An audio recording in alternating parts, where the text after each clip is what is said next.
بسم اللہ الرحمن الرحیم۔ السلام علیکم۔ ایگزام ایج میں آپ کو خوش آمدید کہتے ہیں۔ آج کی ہماری ویڈیو انٹرنیشنل اور کرنٹ افیئر سے متعلق ہے، جس میں ہم بات کریں گے کہ کیسے ایک طلبہ تحریک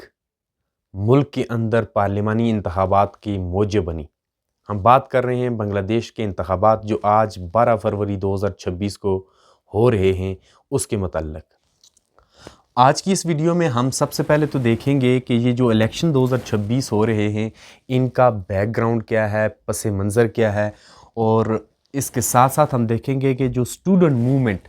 جو بنگلہ دیش کے اندر اسٹوڈنٹ موومنٹ شروع ہوئی، طلبہ تحریک شروع ہوئی، اس کی ڈیمانڈز کیا تھیں اور وہ اس تحریک کا نتیجہ کیا ہوا، اس پہ بات کریں گے۔ پھر ہم دیکھیں گے پولیٹیکل پارٹیز جو اس الیکشن فروری 2026 میں حصہ لے رہی ہیں، وہ پولیٹیکل پارٹیز کے بارے میں ہم ڈسکس کریں گے، اور پھر دیکھیں گے کہ ان انتخابات میں جو کینڈیڈیٹس ہیں،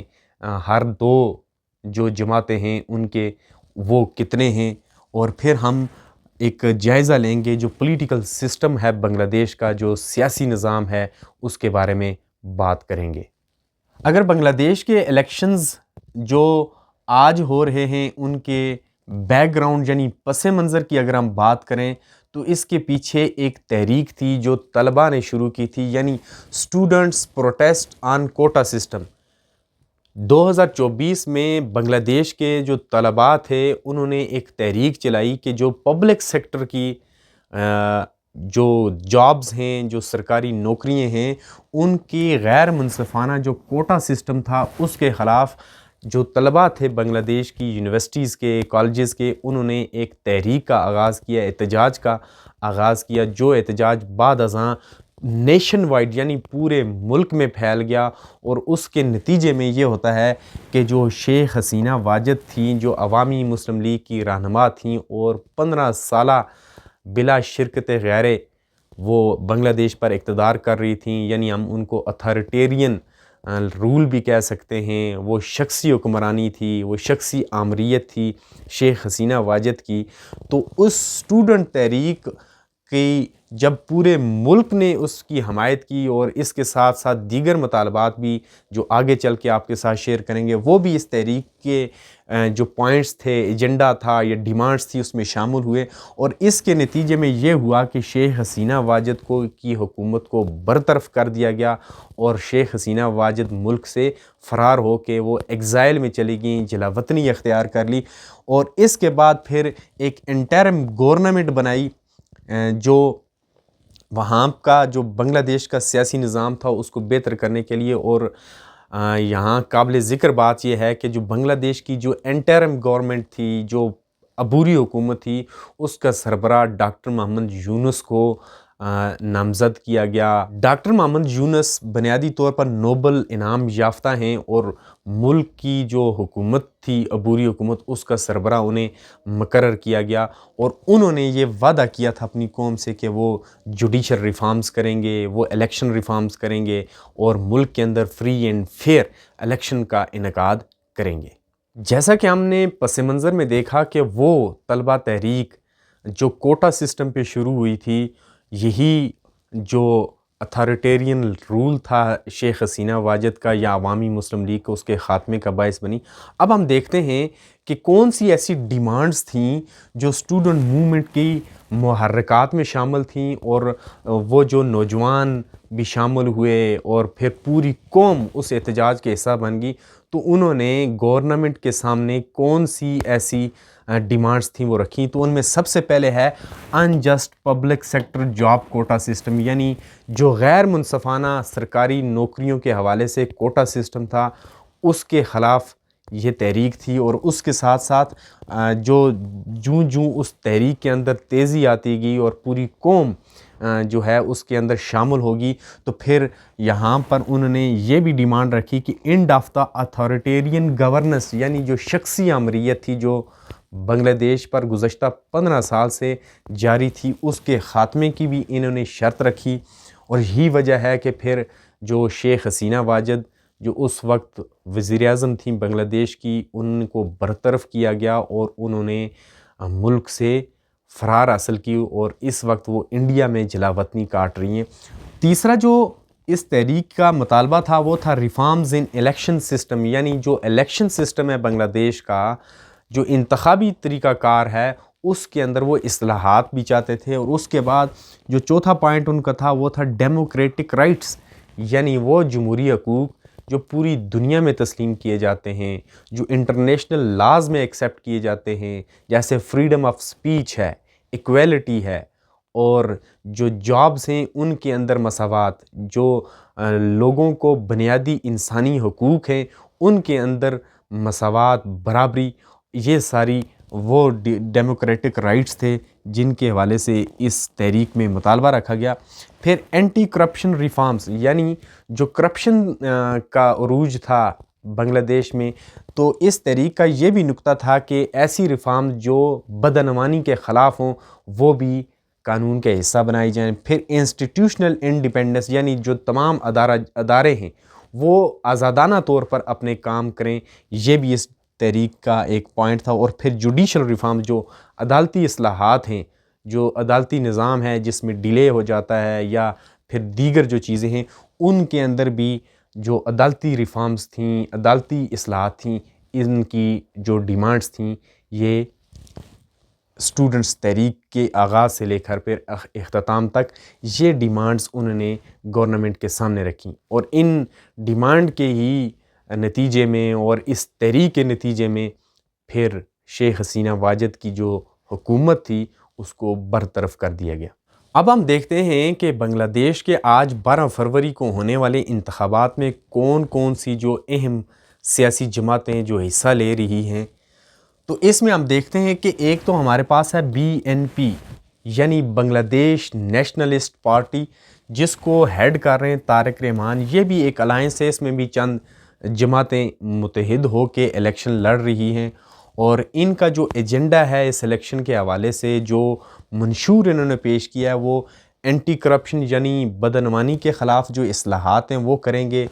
پھر اکنامک ریکوری کی بات کر رہے ہیں کہ معاشی طور پر ہم اپنے آپ کو بحال کریں گے، اور پھر ہم ملک کے اندر سوشل ویلفیئر کے جو پروگرامز ہیں ان پہ بات کریں گے۔ اور ایک اور چیز جو ہے، جو پرائم منسٹر ہے اس کے لیے لمٹ کرنی ہے ٹرم کے کتنے عرصے تک وہ وزیر اعظم رہیں گے۔ اور ان کے مد مقابل جو ہے JIB، یعنی جماعت اسلامی بنگلہ دیش، یہ بھی تقریباً 11 جماعتوں پر مشتمل ایک اتحاد ہے، اور اس کو جو لیڈ کر رہے ہیں وہ ہیں شفیق الرحمان۔ اور ان کا جو منشور ہے وہ چونکہ یہ اسلامک انسپائرڈ گورننس سسٹم ہے، یعنی اسلامی جو طرز حکمرانی ہے وہ اس سے انسپائرڈ ہیں، اور اس کے ساتھ ساتھ یہ اکنامک پروگریس پر بھی یقین رکھتے ہیں۔ یاد رکھیں کہ یہ دو جو مین الائنسز ہیں، بڑے اتحاد ہیں، یہ ملک کے اندر اس وقت جو آج ہو رہے ہیں انتخابات ان میں حصہ لے رہے ہیں۔ اور اس میں ایک اور پارٹی بھی ہمارے پاس ہے جس کو کہتے ہیں نیشنل سٹیزن پارٹی، یعنی نیشنل سٹیزن پارٹی یہ وہ پارٹی ہے جو طلبہ تحریک چلی تھی، ان سٹوڈنٹس نے ایک سیاسی جماعت بنائی تھی، اور وہ جو نیشنل سٹیزن پارٹی ہے وہ اس وقت جماعت اسلامی بنگلہ دیش کے ساتھ اتحاد میں ہے اور الیکشن میں حصہ لے رہے ہیں۔ اب ہم دیکھتے ہیں کہ یہ جو آج ہونے والے انتخابات ہیں ان میں کل کتنے جو کینڈیڈیٹس ہیں، امیدوار ہیں جو اس الیکشن میں حصہ لے رہے ہیں۔ تو اس الیکشن میں 2000 سے زائد امیدوار، چاہے وہ کسی الائنس سے ہیں یا وہ آزاد امیدوار کے طور پر ہیں، وہ الیکشن میں حصہ لے رہے ہیں۔ تو ہمارے پاس ایک تو آ جاتی ہے بنگلہ دیش نیشنلسٹ پارٹی، اور دوسری آ جاتی ہے جماعت اسلامی بنگلہ دیش اور اس کا الائنس۔ تو اس الائنس جو دو ہیں ان کے تقریباً 2000 امیدواران جو ہیں وہ الیکشن میں مقابلہ کر رہے ہیں، اور اس کے ساتھ ساتھ انڈیپینڈنٹ جو آزاد امیدواران ہیں وہ بھی حصہ لے رہے ہیں۔ اور جو ووٹرز کی جو ہمارے پاس تعداد ہے وہ 12 کروڑ 70 لاکھ سے زائد جو ووٹر ہیں، 127 ملین ووٹرز جو ہیں وہ اس مرتبہ حصہ لے رہے ہیں۔ چونکہ یہ انتخابات 17 سال کے بعد ہو رہے ہیں، لہٰذا 50 لاکھ سے زائد نئے جو ووٹرز ہیں وہ پہلی دفعہ اپنے حق رائے دہی کا استعمال کر رہے ہیں۔ اب ہم دیکھتے ہیں کہ جو بنگلہ دیش کا پولیٹیکل سسٹم ہے یعنی سیاسی نظام ہے وہ کس طرح کا ہے.